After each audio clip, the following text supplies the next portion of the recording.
Hello friends, welcome to learning Himachal. Learning Himachal के platform पर आपका स्वागत है। आज के सेशन में हम मॉडर्न हिस्ट्री के जो अलाइड में किसी ईयर में ये मॉडर्न हिस्ट्री से प्रीवियस ईयर क्वेश्चंस हैं उनको डिस्कस करेंगे। ठीक है, तो हमारे पास हमारा फर्स्ट क्वेश्चन है, which one of the following pair is correctly matched. ठीक है, तो एक साइड पे आपके पास सेंटर ऑफ 1857 रिवोल्ट के सेंटर दिए हुए हैं और दूसरी साइड पे लीडर हैं और आपको बताना है कि कौन सा पेयर इनमें से करेक्टली मैच्ड है। ठीक है, तो लखनऊ में मौलवी अहमदुल्ला थे क्या? तो लखनऊ में तो बेगम हजरत महल थी। ठीक है, और मौलवी अहमदुल्ला आपके कहाँ थे? फिर मौलवी अहमदुल्ला आपके फैज़ाबाद में थे। ठीक है, तो ये तो इनकरेक्ट है। दिल्ली में आपके वक्त खान थे, तो दिल्ली के साथ भी कुंवर सिंह नहीं है क्योंकि कुंवर सिंह तो आपके बिहार में लीड कर रहे थे। ठीक है, तो ये पेयर भी इनकरेक्ट है।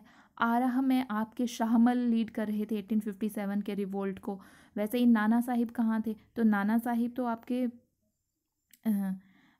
कानपुर में थे, तो ये पेयर भी आपका इनकरेक्ट है।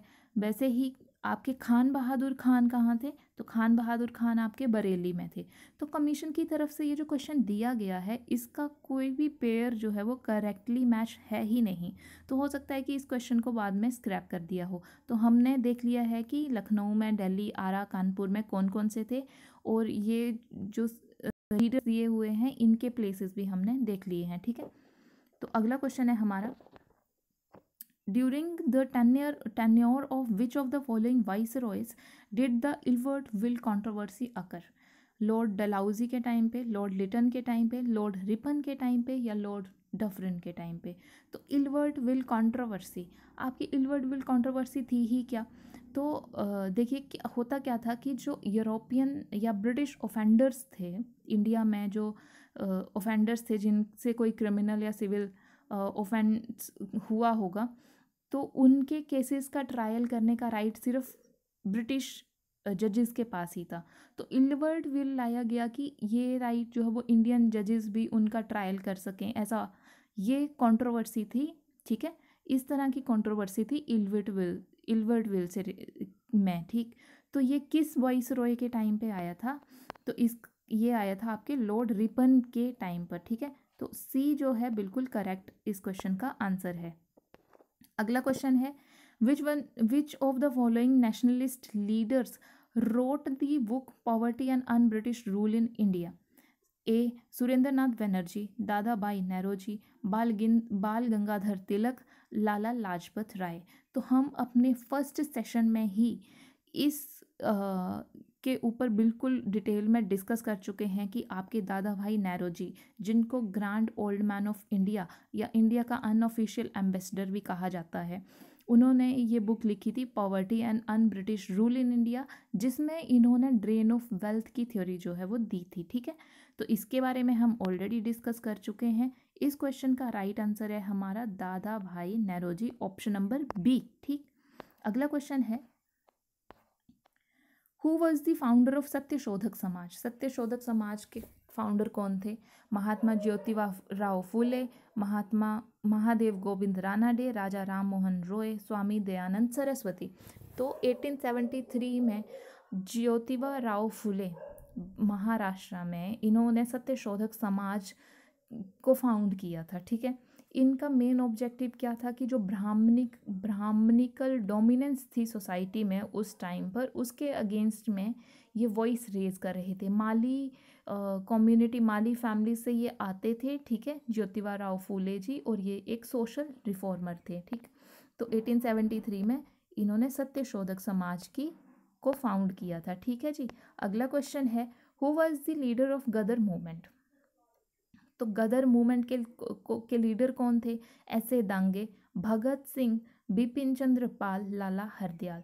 तो गदर मूवमेंट आपका एक रिवोल्यूशनरी मूवमेंट, एक रिवोल्यूशनरी ऑर्गेनाइजेशन थी जो आउट ऑफ इंडिया अब्रोड में काम कर रही थी 1914 के अराउंड में। ठीक है, हम पहले ही देख चुके हैं, डिस्कस कर चुके हैं कि ये जो रिवोल्यूशनरी एक्टिविटीज़ थी ये एक बाई प्रोडक्ट था एक्सट्रीमिस्ट आइडियोलॉजी का। ठीक है, जब इंडिया में स्वदेशी मूवमेंट चल रहा था और स्वदेशी मूवमेंट बाद में डाइड आउट हो गया, तो उसके बाद एक्सट्रीमिस्ट और मॉडरेट्स का एक कॉन्फ्लिक्ट चल रहा था और उसी एक्सट्रीमिज़म का बाई प्रोडक्ट निकल के आया था रिवोल्यूशनरी एक्टिविटीज़। और ये जो रिवोल्यूशनरी एक्टिविटीज़ जो थी इंडिया और अब्रॉड दोनों में हो रही थी, तो अब्रॉड में यूएसए में गदर मूवमेंट जो है वो उसको फाउंड किया था 1914 के अराउंड में, और ये रिवोल्यूशनरी एक्टिविटीज़ जो है वो कंडक्ट कर रहे थे। ठीक है, तो इसके फाउंडर इसके लीडर कौन थे? इसका करेक्ट आंसर क्या है? लाला हरदयाल जी। ठीक है, ऑप्शन नंबर डी जो है वो बिल्कुल करेक्ट आंसर है। अगला question, which of the following movement was first to take place? तो क्रोनोलॉजी के ऊपर आपके पास क्वेश्चन आया है। क्विट इंडिया मूवमेंट का ईयर कौन सा है? 1942 के अराउंड क्विट इंडिया मूवमेंट हुआ था। एंड आपके पास सिविल डिसोबीडियंस मूवमेंट, आपका सिविल डिसोबीडियंस मूवमेंट 1930 के अराउंड। एंड स्वदेशी मूवमेंट और बायकॉट मूवमेंट आपका पार्टीशन ऑफ बंगाल के आसपास हो रहा है, और नॉन कोऑपरेशन मूवमेंट उसके बाद हो रहा है। तो सबसे पहले पूछा है कि कौन सा मूवमेंट हुआ, तो आपका स्वदेशी मूवमेंट या बायकॉट मूवमेंट। ठीक है, सी आपका बिल्कुल करेक्ट आंसर है। अगला क्वेश्चन है, which one of the following event marks the beginning of the civil disobedience movement? Jallianwala Bagh massacre, Dandi march, Chauri Chaura incidents या गांधी इरविन पैक्ट? तो सिविल डिसोबीडियंस मूवमेंट की शुरुआत कब हुई थी? तो देखिए हुआ क्या था, थोड़ा सा अगर हम बैकग्राउंड जानें तो 1928 में जब नेहरू रिपोर्ट आती है ना, आपका जो कैलकाटा सेशन होता है और नेहरू रिपोर्ट आती है, तो वहाँ पर डिमांड की जाती है डोमिनियन स्टेटस की। लेकिन जो कुछ यंग एलिमेंट्स होते हैं इंडियन नेशनल कांग्रेस के, वो सेटिस्फाई नहीं होते कि हमको डोमिनियन स्टेटस नहीं चाहिए, हमको कंप्लीट इंडिपेंडेंस ही अपना ऑब्जेक्टिव रखना है।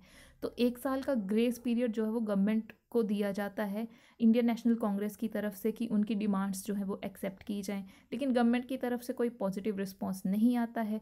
और उसके बाद में 1929 में जब लाहौर सेशन होता है इंडियन नेशनल कांग्रेस का, तो वहाँ पर कंप्लीट इंडिपेंडेंस यानी कि पूर्ण स्वराज का ऑब्जेक्टिव जो है वो कांग्रेस की तरफ से अडॉप्ट किया जाता है।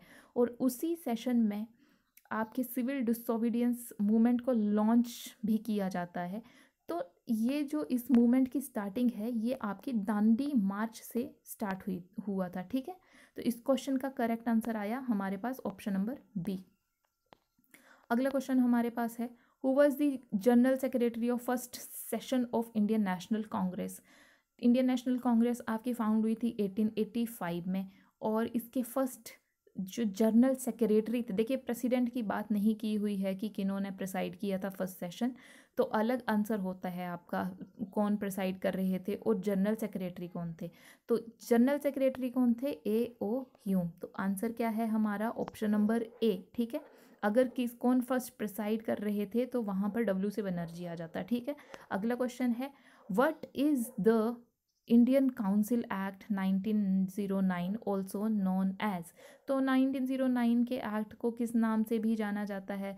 Morley Minto reform, Montagu Chelmsford reform, regulating act, Pitt's India act? तो 1909 में आपका मिंटो मॉर्ले रिफॉर्म्स आते हैं, जहाँ पर सेपरेट इलेक्टोरेट्स जो है वो इसकी खास कैरेक्टरिस्टिक्स रहती है इस एक्ट की, 1909 के एक्ट की। ठीक है, और इसके अलावा एक इंडियन भी वाइसरॉय के एक्सेक्यूटिव काउंसिल में जाते हैं। तो मिंटो मोर्ले रिफॉर्म जो है इसी को कहा जाता है, 1909 के एक्ट को ही मिंटो मोर्ले रिफॉर्म भी कहा जाता है। ठीक है, तो आपके पास करेक्ट आंसर क्या बना? Option number A. अगला क्वेश्चन है, in which year did Jallianwala Bagh massacre take place? तो जलियांवाला बाग मैसेकर कौन से ईयर में हुआ था? बहुत ही इजी क्वेश्चन है। तो 1909 में, रॉलेट एक्ट के बाद। ठीक है, जलियांवाला बाग मैसेकर जो है वो फॉलो होता है 1919 में। ठीक है जी, अगला क्वेश्चन हमारे पास आता है, in which year did Mahatma Gandhi establish Sabarmati Ashram in Ahmedabad? देखिए हमारा जो फर्स्ट सेशन था मॉडर्न हिस्ट्री के ऊपर, वहाँ पर जो फर्स्ट सेशन का फर्स्ट क्वेश्चन था उसमें हमने बहुत डिटेल में इसको डिस्कस किया है कि जो आपका साबरमती आश्रम था ये सब पहले ही साबरमती रिवर के पास नहीं, के बैंक पर नहीं था, ये पहले किसी और सोबरब एक प्लेस था वहाँ पर ये था, और 1915 में इसको फाउंड किया था, वहाँ से इसको रिलोकेट किया था साबरमती के बैंक पर 1917 में। ठीक है, तो इसका जो करेक्ट आंसर क्या है हमारा? Option number D, 1917। ठीक है जी, क्वेश्चन के हिसाब से आपको आंसर करना होगा। ठीक है, अगला क्वेश्चन हमारा आता है, what was the name of the journal started by Gandhi ji in 1933। तो एक पिछले सेशन में हमने क्वेश्चन डिस्कस किया था जहाँ पर गांधी जी के जो भी वर्क थे उनके बारे में हमने डिस्कस किया था। तो यहाँ पर पूछा है कि 1933 में कौन सा जर्नल जो है वो गांधी जी ने शुरू किया था। तो हरिजन वीकली जो न्यूज़पेपर था, एक वीकली जर्नल जो है गांधी जी ने स्टार्ट किया था। क्या था इसका पर्पस? जो अनटचेबल थे उनके उनके उनको रेज करने के लिए जो है उनके कोज को रेज किया था, ठीक है, उनके लिए वॉइस जो है वो रेज की थी महात्मा गांधी जी ने। तो उन्होंने एक वीकली जो है वो स्टार्ट की थी 1933 में। उसका नाम क्या था? हरिजन। तो यहाँ पर करेक्ट आंसर आपका है ऑप्शन नंबर ए, ठीक है। अगला क्वेश्चन है, where did Mahatma Gandhi launch his first satyagraha in India. तो इंडिया में देखिए महात्मा गांधी इंडिया से पहले साउथ अफ्रीका में काम कर रहे थे, बहुत पॉपुलर वहाँ पर हुए। उनका जो काम था या उनके जो तरीके थे, मेथड थे, बहुत ही वहाँ पर सक्सेसफुल रहे। जब 1915 में वो इंडिया वापस आ गए थे तो यहाँ पर सबसे पहले चंपारण में कौन थे? राजकुमार शुक्ल जी। उन्होंने रिक्वेस्ट किया था कि आप चंपारण आइए और यहाँ पर जो भी इशू वहाँ पर चल रहा था उसके अगेंस्ट में गांधी जी की सपोर्ट उन्होंने मांगी थी, ठीक है। तो इंडिया में सबसे पहले जो गांधी जी का फर्स्ट सत्याग्रह था वो कहाँ पर हुआ था? चंपारण में, 1917 में, ठीक है, बिहार के चंपारण में। तो इस क्वेश्चन का करेक्ट आंसर था ऑप्शन नंबर डी। अगला क्वेश्चन है, who said that I do believe that where there is only a choice between cowardice and violence I would advise violence. तो ये स्टेटमेंट देखिए, हमें लगेगा कि महात्मा गांधी नॉन वायलेंस की ही बात करते हैं, लेकिन ये जो स्टेटमेंट है ये महात्मा गांधी के बारे में ही स्टेटमेंट है। तो आप देखेंगे कि महात्मा गांधी का ये जो टॉपिक है यहाँ से अलाइड के पेपर में क्वेश्चन पूछे जाते हैं। इस टॉपिक को आपने अच्छे से तैयार करना है, ठीक है। अगला क्वेश्चन हमारे पास आता है, who was the political Guru of Mahatma Gandhi. तो महात्मा गांधी के पॉलिटिकल गुरु कौन थे? मोतीलाल नेहरू, लाला लाजपत राय, गोपाल कृष्ण गोखले, दादाभाई नौरोजी। तो इस तरह के सिंगल लाइन क्वेश्चन जो थे अलाइड में पूछे जाते थे। ये PYQ ही है और सिंपल क्वेश्चन है, लेकिन अब थोड़ा सा आपका पेपर जो है वो थोड़ा सा डिफ़िकल्ट जो है वो पूछा जा सकता है, तो हमको अकॉर्डिंगली प्रिपेयर रहना है। लेकिन क्वेश्चन तो अगर हिस्ट्री है तो स्टैटिक हिस्ट्री से घुमा फिरा कर वैसे ही क्वेश्चन जो है वो आएंगे। लैंग्वेज क्वेश्चन की चेंज हो सकती है, क्वेश्चन को लंबा जरूर बनाया जा सकता है, ठीक है, लेकिन फैक्ट हमको बिल्कुल ध्यान में रखने हैं। तो महात्मा गांधी के पॉलिटिकल गुरु कौन थे? गोपाल कृष्ण गोखले जी। ऑप्शन नंबर सी आपके पास करेक्ट आंसर है।